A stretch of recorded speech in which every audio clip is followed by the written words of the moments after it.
is a quick video about how you can help support your child's spelling.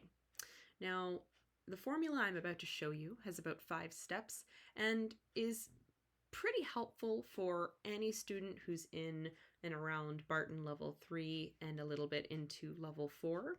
It's also helpful for many Orton Gillingham OG students who are just beginning their literacy journey. Now, the 5 steps that we're about to take should be done for any words that are on their own in isolation, such as in a spelling test or spelling activity, but is also very helpful for words that they're unsure about. So the very first one, or first step, is to repeat the word.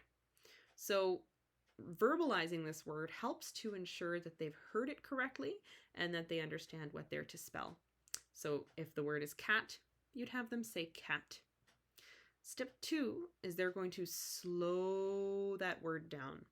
Now, this is really important because it helps to ensure that they have caught all of the sounds in that word. And so none of them are ideally being skipped. So for example, you'd say cat, or pardon me, have your child say cat. Step 3 is the most fun. This is the sound mapping step. So what we want to do is take those sounds that we've just heard in cat, and we want to bring them one step closer to becoming a letter. And so by doing this, we can help them to visualize all of the sounds or phonemes in cat. K, a, t. So there's 3 sounds. Now, this can also be done on your hands. So, k, a, t. I often encourage students to use the hand that they do not write with to do this, because that way, when they do go to actually write out these letters, they can keep track on their other hand.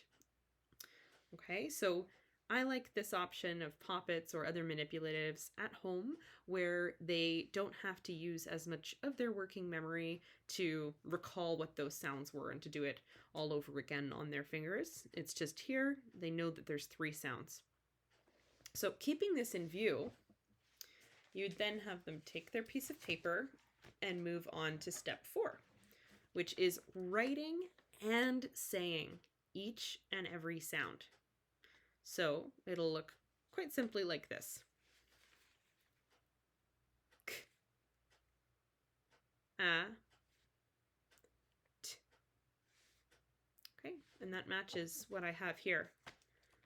3 sounds, 3 sounds. Now keep in mind, not all or not every pop that you do is going to equal 1 letter. Think of a word like ship. Okay, if we have ship, your pops are going to look like this. Sh, I, p. It's also 3. However, there are actually, of course, 4 letters in ship.